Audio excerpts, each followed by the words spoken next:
Good afternoon and welcome to the Midday News. Here's what we have in the bulletin.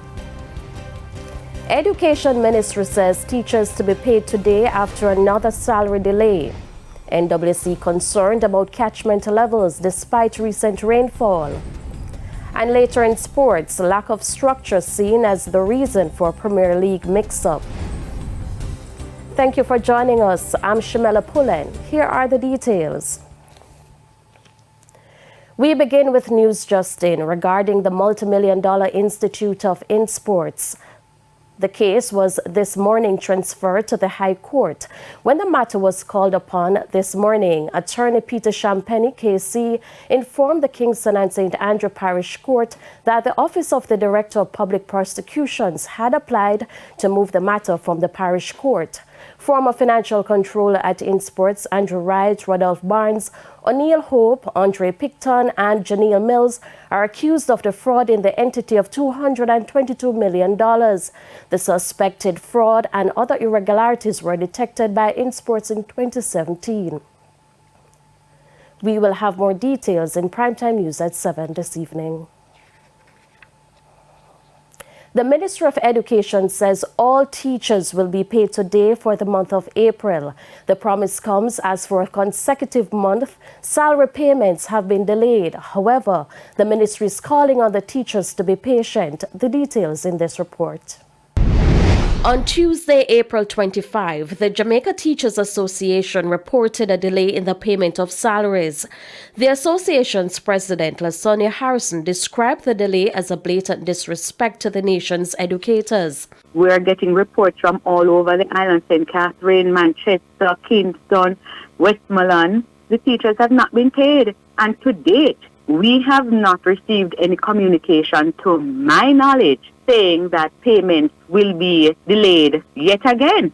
Another month of punishment for the teachers of this nation. We're just not fathoming what is happening, why it is there is such scant regard, this gross disrespect for the educators of this nation. It leaves only for us to ask the question, is this not effort of punishment towards the teachers? But on Wednesday, Acting Permanent Secretary in the Ministry of Education, Maureen Dwyer, says all teachers would be paid for the month of April on the 26th. So my appeal is to ask our teachers for patience.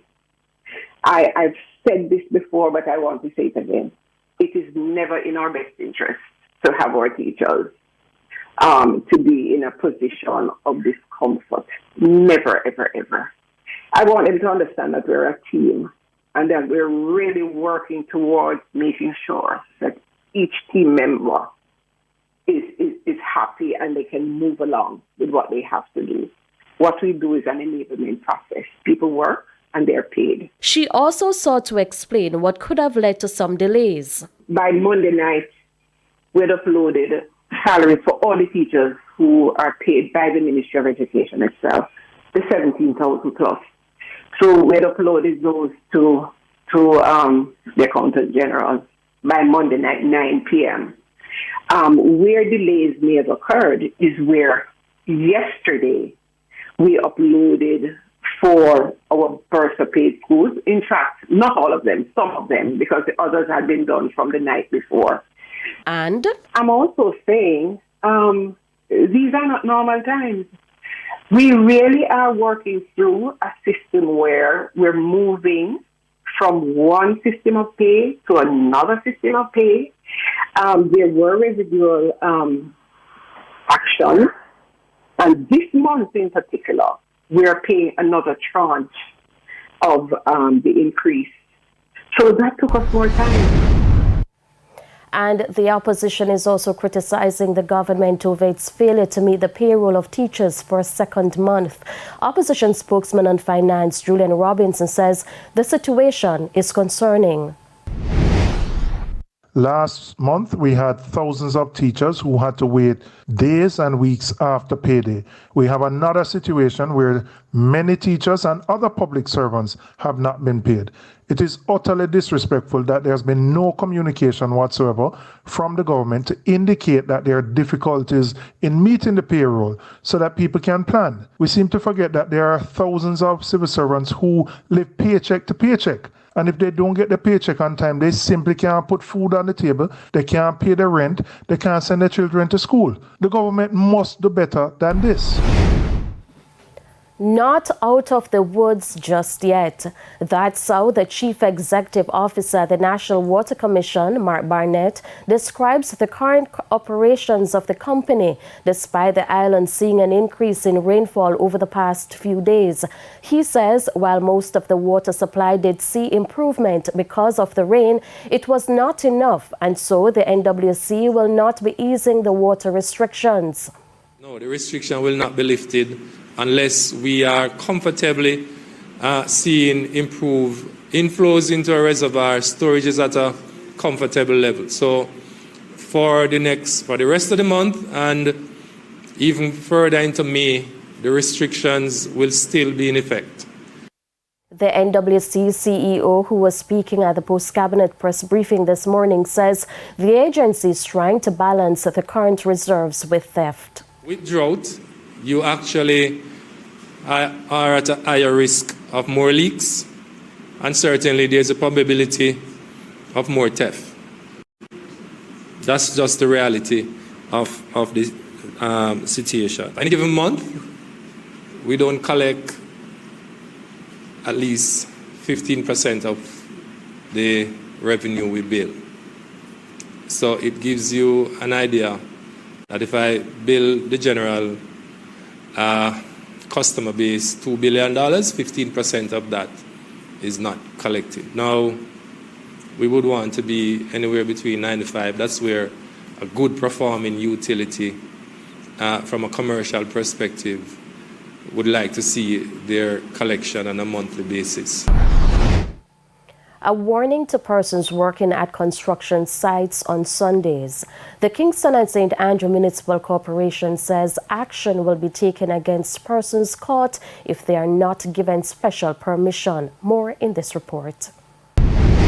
On Sunday, several construction sites in the corporate area were visited by the Kingston and St. Andrew Municipal Corporation.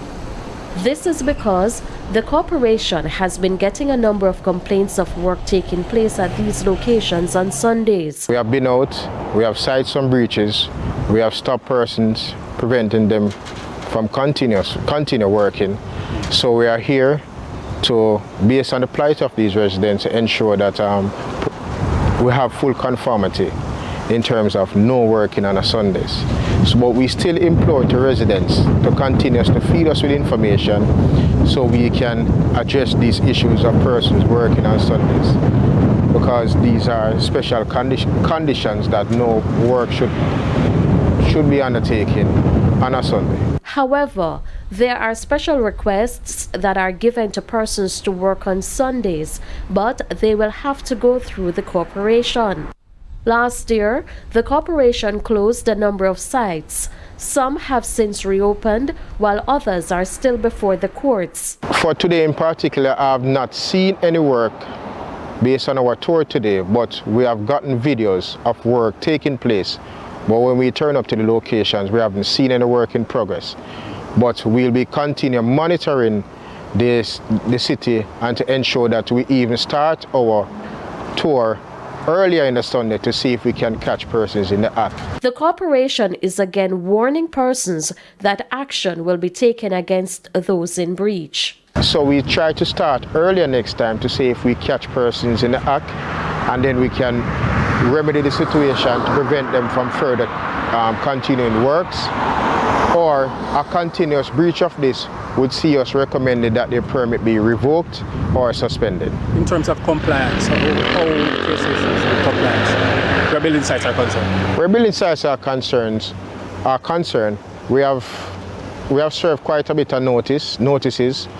Most bigger developments, which when I say bigger developments, mostly commercial and multifamily developments, they seek to comply most of the times. International Cannabis Day or World 420 Day was celebrated in Jamaica last week. It was the latest show of the growth of the sector locally. But at least one lawmaker is not happy being excluded from policy making regarding ganja. As you will also hear in this report, two programs that could make a lot of money for traditional ganja farming communities are expected to start soon. Visitors and locals at a ganja get-together in Ocherius in St. Anne on World 420 Day. Some came to secure ganja-based drinks, treats, ointments, as well as just something to smoke. Minister of Culture Olivia Grange reasoned that though the strides locally are great, she cautioned against the product being used in a free-for-all way.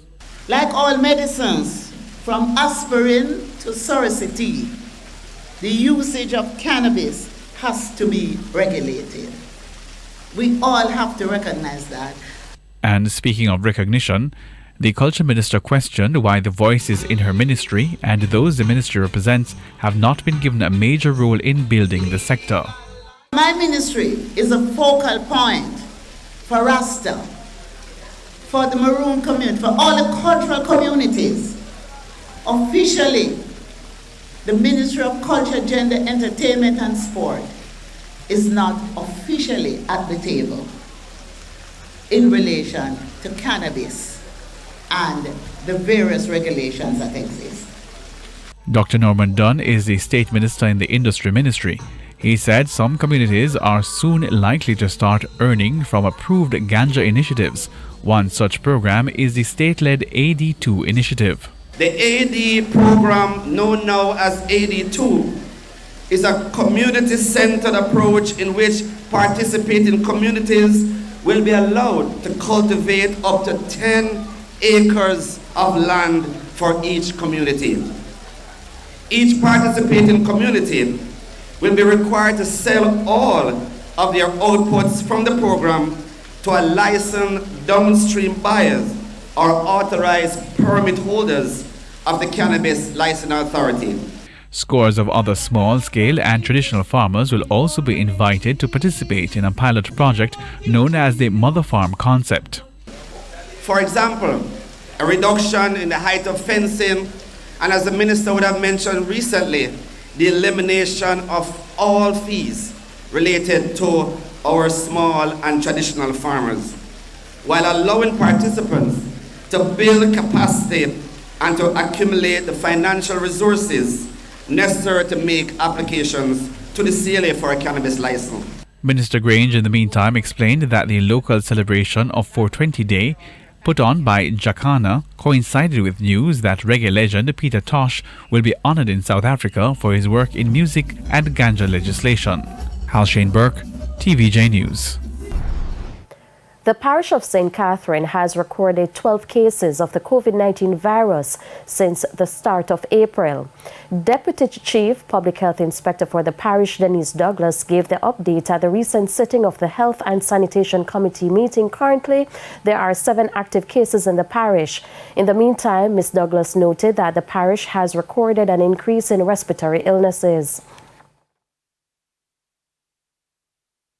The department is, like the rest of the island, is noticing an increase in fever and respiratory illness, particularly in the under 5 and 5 to 59 age groups. Most of the cases are turning up at the evening clinics. Influenza B, Influenza A, COVID-19, adenovirus, and respiratory syncytial virus are the main viruses in circulation now. The public is being reminded that the usual COVID-19 protocol should be applied to reduce the spread of these viruses, that is mask wearing, hand washing, hand sanitizing, and social distancing. It's now time for the Business Minute. The Bank of Jamaica has intervened in the foreign currency market for the 10th time since the start of the year. On Tuesday, the central bank pumped $40 million into the market through a flash sale. 8 banks and 7 cambios were successful in their bids. JMB Bank, National Commercial Bank NCB, and JMB Securities were the top bidders. This brings the total intervention since the start of the year to $300 million. It's likely the US could default on its debt as soon as June. That's according to a trio of new analyses. The Treasury Department is counting on an infusion of funds from taxes, but tax receipts are running much weaker than expected so far this season. Without that and other extraordinary measures, the government won't be able to pay its bills in full and on time until lawmakers raise or suspend the debt ceiling. If collections are enough to keep the coffers flush through early June, it's likely the government won't default until much later in the summer. That's because another round of tax payments are due on June 15. Microsoft's deal to buy US video game company Activision Blizzard has been blocked in the UK by the Competition and Markets Authority. The proposed $68.7 billion takeover would see Microsoft acquire such hit titles as Call of Duty and Candy Crush. But the regulator said it was concerned the deal would offer reduced innovation and less choice for gamers in the fast-growing cloud gaming business. Microsoft and Activision hit out at the decision and said they would appeal. And that's it for the Business Minute. I'm Hal Shane Burke. And here's a preview of what's coming up in this evening's Health Report. In this evening's Health Report, we look at the Marburg virus. In the current outbreak that's going on, they have been doing some really good infection prevention and control measures and a lot of good supportive care, and some of the people who've been infected have been surviving. I don't know if out of this current outbreak the survival rate numbers will change, because they really have been doing their very utmost to keep people alive. That's the Health Report in Primetime News at 7. And now for today's Healthy Living tip. Avoid fruit bats and other animals such as monkeys. Avoid areas such as mines and caves. And avoid touching someone who dies from Marburg virus. Time now for the top regional and international stories. In the region, in Haiti, at least 13 suspected gang members have been beaten and burned to death by an angry mob. According to reports, the violence erupted amid an increasingly lawless situation in the capital, where gangs have taken control of the city. It is estimated that criminal gangs now control an estimated 60% of the city. A statement from Haiti National Police said that officers stopped and searched a minibus for contrabands and had confiscated weapons from suspects before they were lynched by a mob. Prime Minister Ariel Henry tweeted that his government expresses its sympathy to the police officers injured in recent operations. On the international scene, India has been evacuating hundreds of people out of Sudan in the midst of a fragile ceasefire. The country's External Affairs Ministry posted visuals of one of several batches of evacuees boarding a military aircraft bounded for Jeddah. This group of 135 people left Port Sudan and arrived in Saudi Arabia, where they will continue their onward journey to India. Also, the Foreign Ministry of Jordan shared pictures showing a sixth plane arriving in Amman, the capital of Jordan, on Tuesday evening, carrying 67 evacuees from Sudan. The majority are Jordanians, along with other nationalities from Egypt, Iraq, Syria, the United States, Canada, Germany, the Netherlands, Norway, and Ethiopia. These evacuations come after several days of escalating violence across Sudan amid clashes between the Sudanese army and parliamentary forces. The number of people killed has risen to at least 459, and the number of injured reached 4,072, according to the World Health Organization, as numerous NGOs and governments suspended operations in the country. And those were the top regional and international stories. I'm Raquel Porto. Thank you, Raquel. We head to a quick break. When we come back, we'll have your midday sports report with Jordan Fort.